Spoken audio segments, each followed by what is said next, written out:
मेरे प्रिय साथियों, आज का हमारा टॉपिक है भारत की मिट्टियाँ। और ये भारत की मिट्टियाँ हमने जो है मानचित्र में समझाई हैं आप लोगों को। मैं सबसे पहले बच्चों की एक सबसे बड़ी प्रॉब्लम आती है नक्शा भरने में। और नक्शा जो है बिल्कुल बहुत आसान चीज़ है। नक्शा अगर आप लोगों ने भर लिया तो आप लोग समझ लीजिए कि आपको 10 नंबर सोशल साइंस में बिल्कुल फ्री मिलने वाले हैं। इसलिए आप लोग कोशिश कीजिए, आपको कठिन कुछ भी नहीं लगना चाहिए। एक पंक्ति भी कही गई है, मानव जब जोर लगाता है तो पत्थर पानी बन जाता है। तो आप लोग देख लीजिए, मेहनत कीजिए, संघर्ष कीजिए, आपको सफलता अवश्य मिल जाएगी। सफलता आपके कदम को चूम लेगी। अब हम लोग पढ़ते हैं। सबसे पहले हम पढ़ेंगे पर्वतीय मिट्टी। पर्वतीय मिट्टी के लिए इस प्रकार से आपको पेपर में ही, पेपर जो आएगा उसमें जो संकेत मिलेंगे आपको। अब पूछा गया है आपसे कि ये पर्वतीय मिट्टी, पहले इधर लाइन फिर इधर लाइन। अब मेरे प्यारे साथियों, अब हम लोग समझते हैं। देखिए, ये है हमारा भाग लद्दाख का। इधर ये हमारा भाग क्या है? ये है लद्दाख का भाग। अब यहाँ पर है जम्मू कश्मीर का भाग, और यहाँ पर ये है हिमाचल प्रदेश। तो देखिए, पर्वतीय मिट्टी कहाँ कहाँ मिल रही है? लद्दाख में मिल रही है, जम्मू कश्मीर में मिल रही है, हिमाचल प्रदेश में मिल रही है। और मेरे बच्चों, पर्वतीय मिट्टी जो है यहाँ पर ये आपको मिल रही है, इसमें उत्तराखंड में मिल रही है। पर्वतीय मिट्टी उत्तराखंड में भी मिल रही है। अब ये है हमारे भारत का एक अनमोल राज्य सिक्किम। यहाँ पर नेपाल है और यहाँ पर भूटान है, और इसके उधर सीमा जो तिब्बत की लगती है। तो इसके बीच में ये हमारा राज्य है सिक्किम। तो सिक्किम में भी मिट्टी कौन सी मिलती है? पर्वतीय मिट्टी मिलती है। अब आता है ये राज्य हमारा अरुणाचल प्रदेश का। अरुणाचल प्रदेश, जहाँ भारत में सबसे पहले अगर सूर्य उदय होता है तो अरुणाचल प्रदेश में होता है। तो अरुणाचल प्रदेश में भी पर्वतीय मिट्टी मिलती है। शायद आप लोगों के ये समझ में आ गया होगा कि पर्वतीय मिट्टी कहाँ कहाँ मिलती है। एक बार फिर समझ लीजिएगा। देखिए, बहुत सरल है। पर्वतीय मिट्टी कहाँ मिलती है? लद्दाख में, जम्मू कश्मीर में, हिमाचल प्रदेश में और उत्तराखंड में, और मिलती है सिक्किम में। हमारी जो पर्वतीय मिट्टी अरुणाचल प्रदेश के कुछ भाग में भी मिलती है। शायद समझ में आ गया होगा। अब हम अगली मिट्टी पढ़ते हैं। अगली मिट्टी हमारी है जलोढ़ मृदा। जलोढ़ मृदा, देखिए ये संकेत दिया गया है, इसे बिंदी रखी हुई है। अब मेरे बच्चों, भारत में सबसे ज्यादा कृषि योग्य भूमि है तो वो जलोढ़ मृदा वाली है। जलोढ़ मृदा हमारे भारत के निम्न राज्यों में पाई जाती है। अब यहाँ पर देखिए, पंजाब है। ये भाग जितना एरिया दिया गया बड़े ध्यान से समझ लेना।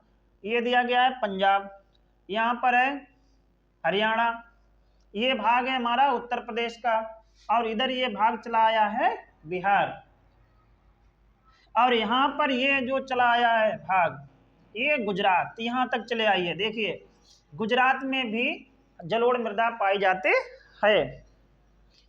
अब आप लोगों के समझ में आ रहा होगा, एक बार फिर से समझ लीजिएगा। देखिए, जलोढ़ मृदा कहाँ कहाँ मिलती है? ये है पंजाब, ये है हरियाणा, ये है उत्तराखंड, सॉरी ये है उत्तर प्रदेश, ये है गुजरात, और यहाँ पर है बिहार। अब बच्चों ये देखिए, ये हमारा असम है। जलोढ़ मृदा हमने लिख भी दिया है, तीर खींच खींच के बता भी दिया है। ये है असम में भी जलोढ़ मृदा पाई जाती है। जहाँ ये बिंदी रखी मिल रही है, समझ लीजिए यहाँ यहाँ जलोढ़ मृदा पाई जाती है। अब अगली मृदा है लाल मिट्टी, लाल मृदा। अब लाल मृदा के लिए ये खड़ी लकीरें खिंची हुई हैं। यहाँ देखिए, लाल मृदा ये हमारा है छत्तीसगढ़, ये दिया गया है झारखंड, ये दिया गया है तमिलनाडु, और ये एरिया दिया गया है आंध्र प्रदेश का भी। तो लाल मृदा कहाँ कहाँ मिलती है?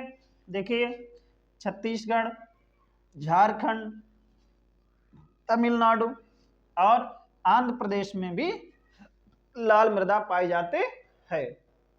समझ में आ रहा है? एक बार फिर समझ लीजिए, कहाँ मिलती है? छत्तीसगढ़ में, कहाँ मिलती है? झारखंड में। कहाँ मिलती है? अरुणा ओ अरे हाँ, छत्तीसगढ़, झारखंड, आंध्र प्रदेश और तमिलनाडु में लाल मिट्टी पाई जाती है।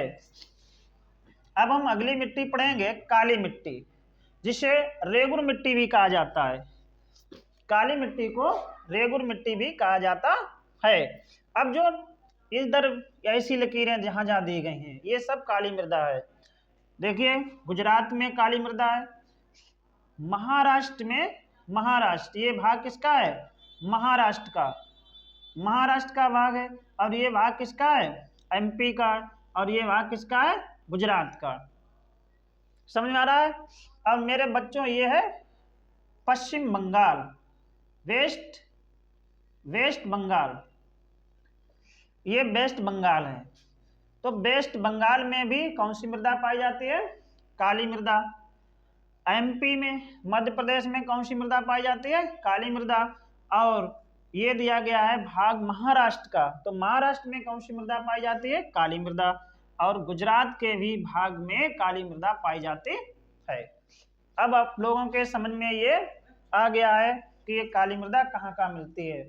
बहुत ही उपजाऊ मृदा होती है। अब नेक्स्ट हमारी मृदा है लैटराइट मृदा। ये तटीय क्षेत्रों में मिलती है। देखिए, ये समुद्र है, ये समुद्र है। कौन सा समुद्र है? ये समुद्र दिया गया है, अरब सागर दिया गया है। ये कौन सा है? अरब सागर। और नीचे दिया गया है हिंद महासागर, हिंद महासागर ये। और ये दी गई श्रीलंका। और यहाँ पर दिया गया है ये पश्चिम बंगाल की खाड़ी। अब मेरे भाइयों, मेरे साथियों, देखिए, ये जो तटीय क्षेत्र है, ये तटीय क्षेत्र दिया गया है। तटीय क्षेत्र मतलब समुद्र के किनारे वाला क्षेत्र। ये तटीय क्षेत्र ज्यादातर केरल में तटीय क्षेत्र, तटबंधीय क्षेत्र है। केरल और तमिलनाडु, यहाँ पर मृदा कौन सी पाई जाती है? लैटराइट मृदा। हमने लिख भी दिया है, लैटराइट मृदा पाई जाती है। समझ में आ गया? अगली मृदा है मरुस्थलीय मृदा। इसमें इस प्रकार से चिन्ह दिया गया है। तो हमने मरुस्थलीय मृदा कहाँ हमने पाई है? राजस्थान में। राजस्थान मरुस्थलीय मृदा का सबसे बड़ा प्रदेश है। सबसे ज्यादा राजस्थान में ही जलोढ़, सबसे ज्यादा राजस्थान में ही मरुस्थलीय मृदा पाई जाती है। और मरुस्थलीय मृदा में बहुत कम फसलें उगाई जाती हैं। ये शुष्क मृदा भी होती है। यहाँ पर जो जानवर पाया जाता है वो सबसे ज्यादा ऊंट पाया जाता है। मेरे प्यारे छात्रों, अब आप लोगों को ये मैप समझ में आ गया होगा। और मैं चाहूँगा कि आप लोग इस मैप को अपनी कॉपी पर बनाइए और प्रैक्टिस कीजिए, ताकि आपको 10 नंबर जो हैं बिल्कुल फ्री मुफ्त में मिलें। और आप लोगों से मेरा कहना है कि मेरे चैनल सुखदेव एकेडमी सेंटर को सब्सक्राइब कीजिए, लाइक कीजिए और शेयर कीजिए। धन्यवाद।